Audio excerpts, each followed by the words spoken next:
Boa noite a todos. Comentário bíblico de Mateus, por Meyer Pirman, da CPAD.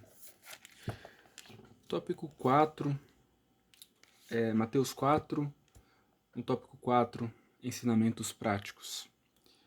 Subtópico 1. Satanás tenta os piedosos. Algumas pessoas ficam atônitas por enfrentar tentações depois de convertidas. Mas nada existe de espantoso nisto. Satanás há de tentar os bons, os demais já são sua propriedade.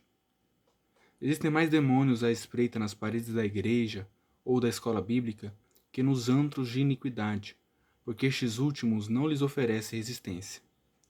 Satanás aproxima-se apenas dos piedosos e fortes, os demais se rendem à distância.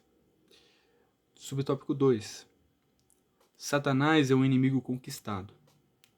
Certo escritor afirmou: a maneira mais fácil de vencer a tentação é submeter-se a ela. Parece o caminho mais fácil, porém seu fim é escravidão e morte. A maneira mais fácil de vencer a tentação é resistir a ela. Resistir ao diabo e ele fugirá de vós. Tiago, capítulo 4, versículo 7. Não há razão para alimentar um medo mórbido por Satanás. Ele é um inimigo conquistado, e temos vitória sobre ele enquanto permanecermos junto ao conquistador. 3. Discernindo os planos de Satanás. Disse o antigo estudioso: nada existe de mais fraco que o diabo desnudado. Noutras palavras, a vitória sobre a tentação já é quase certa quando percebemos a sua verdadeira natureza. Se pudéssemos ver Satanás como realmente é, a malignidade da sua natureza materializada, a ele não seria possível tentar-nos, pois fugiríamos com medo e nojo. Por isso, disfarça-se em anjo de luz. Se os homens pudessem perceber a verdadeira natureza do pecado e o fim que o encerra, fugiriam, razão pela qual costuma ele apresentar-se revestido com atrações e brilho. O pecado, descobrem tarde demais, pode ser doce no início, mas acaba em amargura. Jesus repetidas vezes arrancou a máscara das tentações de Satanás. O Espírito do Senhor o enchera de conhecimento e de temor do Senhor. Isaías 11, 2 e 3.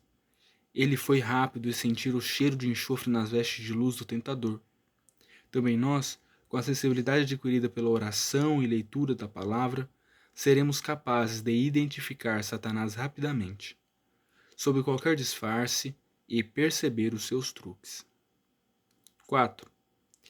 Satanás perverte as coisas boas. Satanás empreendeu grandes esforços para levar Jesus à corrupção. Procurou perverter-lhe o poder em propósitos egoístas, sua confiança em fanatismo, seu propósito em meio termo. Todo cristão consciente de possuir poder espiritual deve esperar idênticas investidas. Primeiro, Satanás procurará detê-lo, sugerindo-lhe que obtenha lucro com o poder espiritual. Não obtendo sucesso, tentará forçá-lo a extremos para o destruir pelo fanatismo. Falhando este segundo ataque, sugerirá um meio termo como via expressa para o sucesso. Egoísmo, fanatismo e meio termo.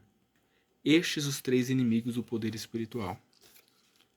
5. Bons resultados não seguem métodos indignos. Os alvos colocados por Satanás diante de Jesus eram bons: satisfazer a fome, confiar no Pai e desejar o domínio do mundo. No entanto, a malignidade repousava nos métodos sugeridos: a busca de vantagem pessoal, a presunção e o meio termo. Tivesse Jesus concordado com meios indignos, e estes o teriam levado a um triste fim. O mestre recusou-se a praticar o mal a fim de que viesse o bem, porque sabia que maus procedimentos jamais levam a bons resultados. Um candidato deseja eleger-se para um cargo público. Tem boas intenções, mas para garantir sua posição fica obrigado a pessoas que se utilizam de meios duvidosos. Qual o resultado? Mais cedo ou mais tarde, esse candidato ver-se-á preso àqueles métodos. Escolheu um bom alvo, mas usou os meios errados para atingi-lo. Teriam os presidiários feito da cadeia o seu alvo? Não. Mas seguiram práticas que os levaram para lá. Procurar atingir bons objetivos pelos meios errados é como querer chegar à Bahia, partindo de São Paulo num trem cujo destino é o Rio Grande do Sul. Muitas pessoas têm boas intenções, mas o destino de cada uma delas é determinado pelo seu modo de viver. Algumas gostariam de chegar ao céu, mas a maneira como vivem lhe reserva um futuro bem diferente.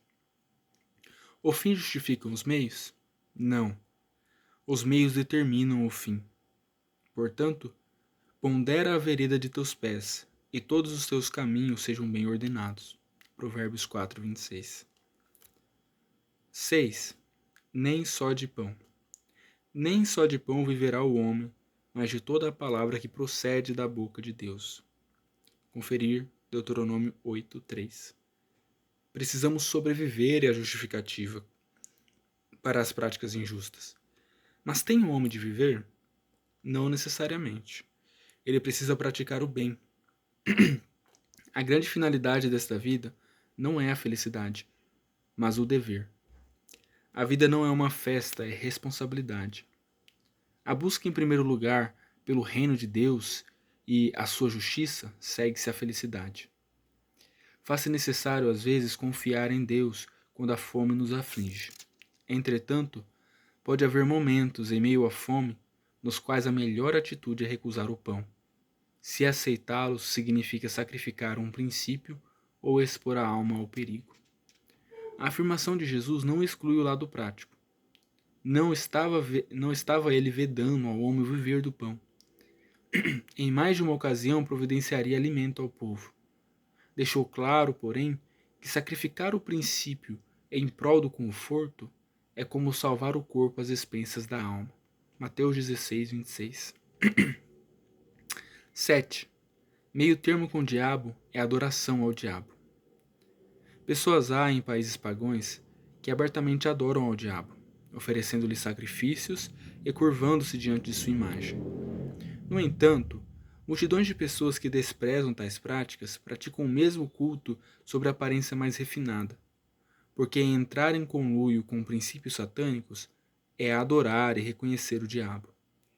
A desonestidade nos negócios, os caminhos tortuosos na política, a lisonja a pessoas influentes, motivada pela esperança de vantagens. E todo tipo de manipulação injusta. Todas estas são formas refinadas de curvar o joelho diante do maligno. Contudo, quem oferece a alma em sacrifício, tendo por objetivo ganhar o mundo, acaba recebendo bem pouco dele. Tempo haverá quando o anticristo receberá das mãos do dragão os reinos deste mundo, mas o fim dele será no lago de fogo. 8. Silencie Satanás com as Escrituras. Isaías declara que Jesus, com o sopro dos seus lábios, matará o ímpio. Isaías 11, 4. Essa profecia foi parcialmente cumprida ao derrotar ele o maligno com um bombardeio de referências bíblicas. Está escrito. Essa é a maneira de nós, seguidores de Cristo, afugentarmos o enganador. É perigoso considerar argumentos, por mais plausíveis e sutis que sejam, contra um claro dever. Está escrito, é a nossa segurança. Com o sopro dos seus lábios, o cristão afugentará o inimigo, se o que disser for palavra de Deus. E eles o venceram pelo sangue do Cordeiro e a palavra do seu testemunho. Apocalipse capítulo 12, versículo 11.